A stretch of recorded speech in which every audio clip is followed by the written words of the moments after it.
Hello everybody, welcome to another video. Today is the 24th of September. Today we're doing a frontline update looking at what's going on around Verbove and looking at Kurdyumivka.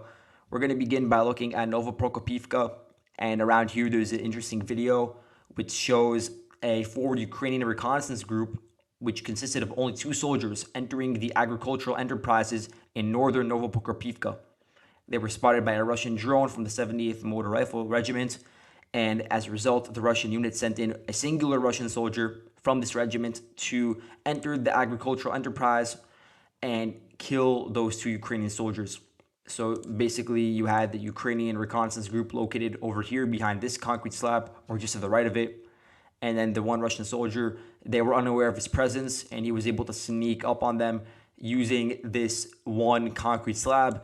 And yeah, that's how it was done.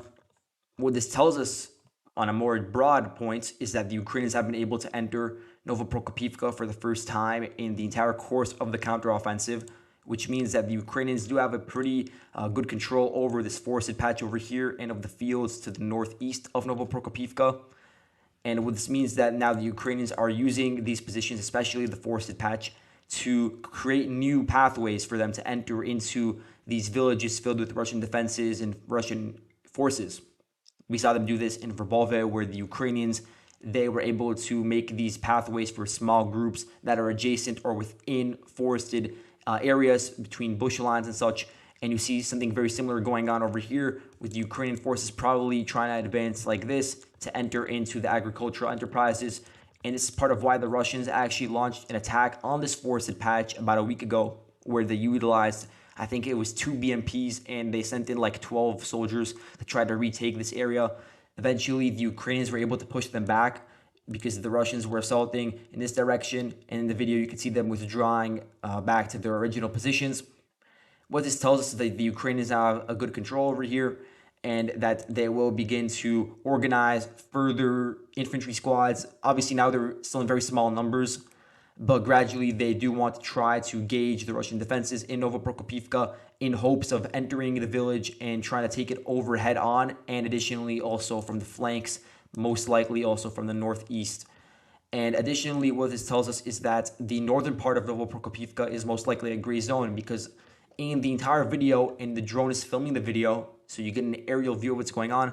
In the entire field, the agricultural field, in the entire agricultural enterprise, there's only 3 soldiers, which is extremely small amount of forces on both sides, which means that in all likelihood, the Russian troop concentration is more so to the south of the northern outskirts of Novoprokopivka. Most of the soldiers are most likely in the center of the village.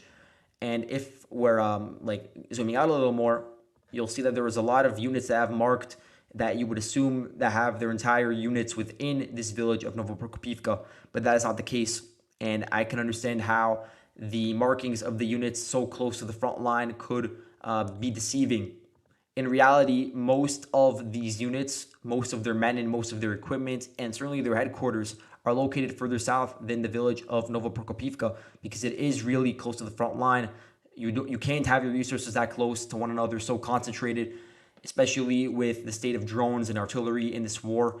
So most of the resources of these units are located to the south of the first Surovikin line, as it is colloquially referred to. So here's that line that I'm talking about. You probably have most of the resources located in towns like these, or even further south.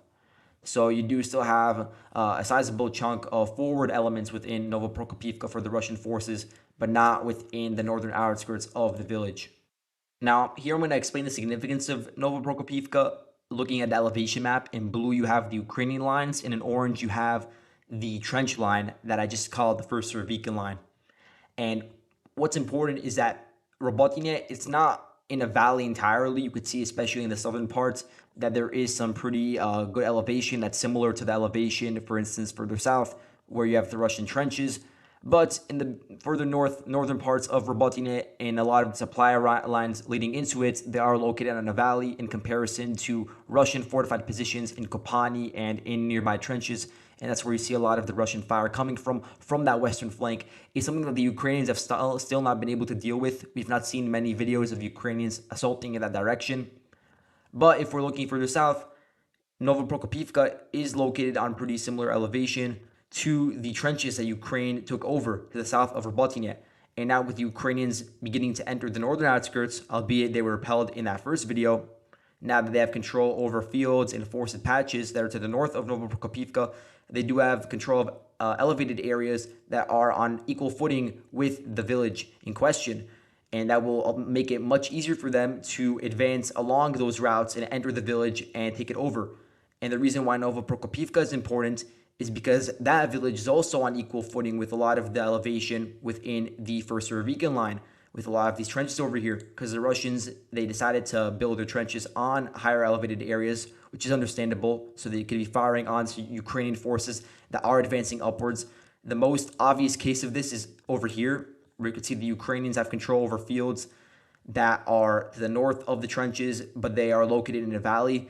And that's also a big part of why the Ukrainians are finding it very difficult to advance in fields that are to the east of Verbove, and why we haven't really seen much progress from the Ukrainians recently.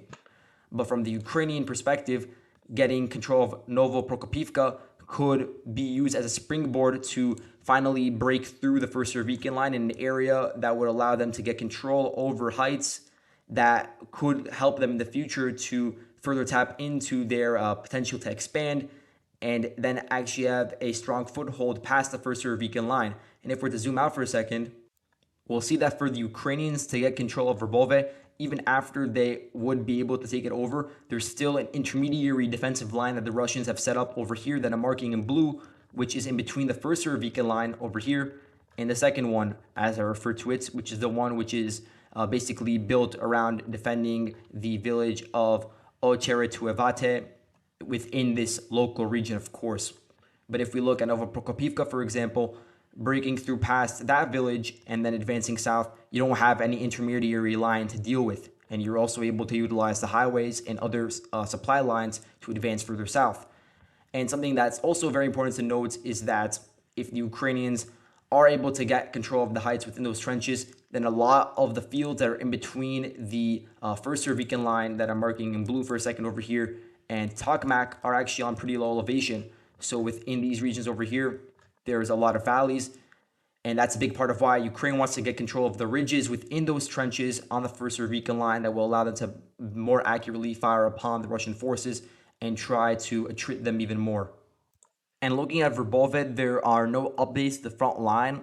I have seen some people talking about increased shelling in northwestern Verbove, which could indicate that perhaps Ukrainian soldiers are attacking in that direction, but there's still no video evidence to back this up, so I'm going to wait for that before changing the map. And I know that Ukrainian officials are talking about a breakthrough, a tactical achievement, tactical breakthrough in the Verbove sector past the trenches over here. Basically, the statements from the Ukrainian side talking about this, they're not based off of any spontaneous event that occurred over the past few days. It's just a more general assessment of their perspective of what's going on over the past week. So it's not like there's been any major developments since my last video talking about how Ukraine has advanced. There's nothing new. All the videos that I have linked on my map I've already covered, and there's no additional videos that show Ukrainian gains since like yesterday or 2 days ago. So for now, this is how the front line appears to be, and it hasn't really changed much in the past few days. Now, looking at the Kurdyumivka sector, there are some videos that I've seen posted from the 24th Mechanized Brigade, which is a unit that I thought was fighting on the northern flank of Bakhmut, but it seems like they're fighting on the southern flank. And it shows them just destroying some Russian BMPs and vehicles more generally. That's not really that important because you could cherry pick videos from either side to show that there's losses going on. What I care more about is the fact that the rate of these videos being posted really from both sides around the Kurdyumivka sector is increasing, which does tell me that the Ukrainian efforts perhaps are becoming more pointed in this direction. And this is also backed up by a video from the 57th Motor Rifle Brigade, which is a Russian unit, showing them hitting a Ukrainian observation post with grenades that are being dropped from a drone. This shows that the Ukrainians have positions in a house that's extremely close to Kurdyumivka, and probably was used as an observation post, but also as a sniper post to fire upon the Russian infantry operating in the region.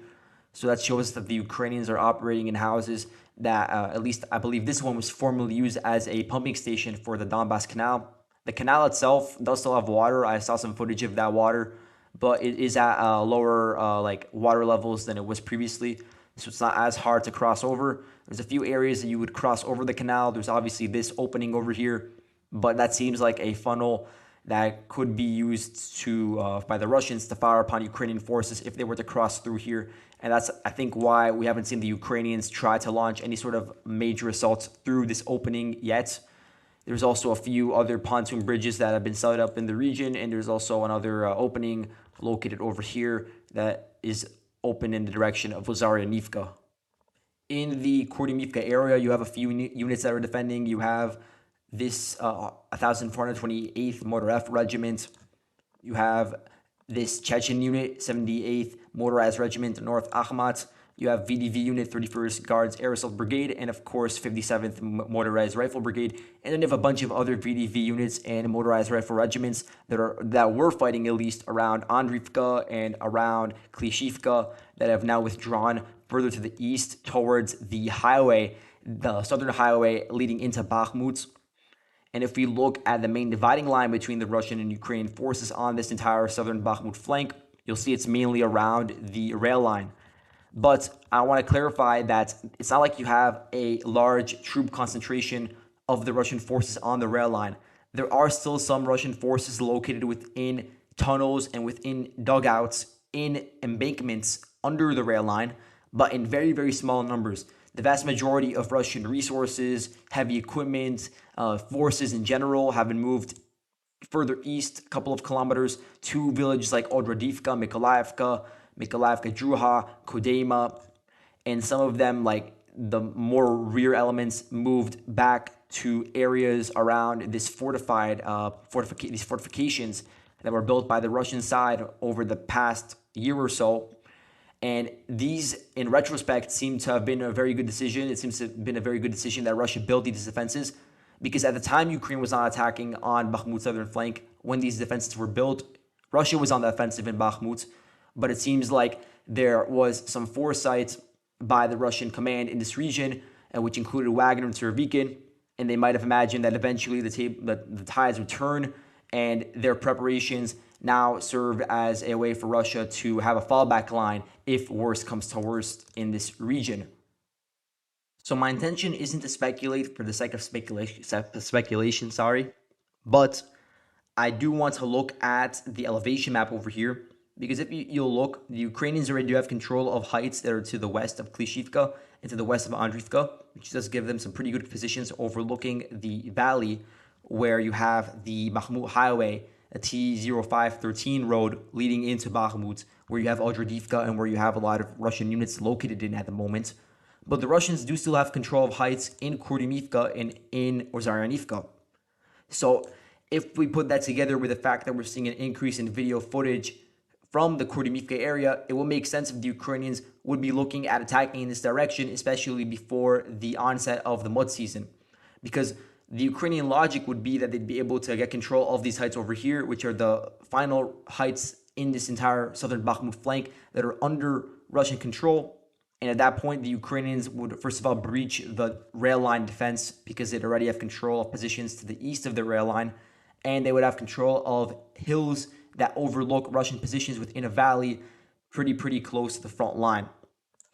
But that's really it for today's video. Thank you guys so much for watching, and I'll see you guys in the next video. Goodbye.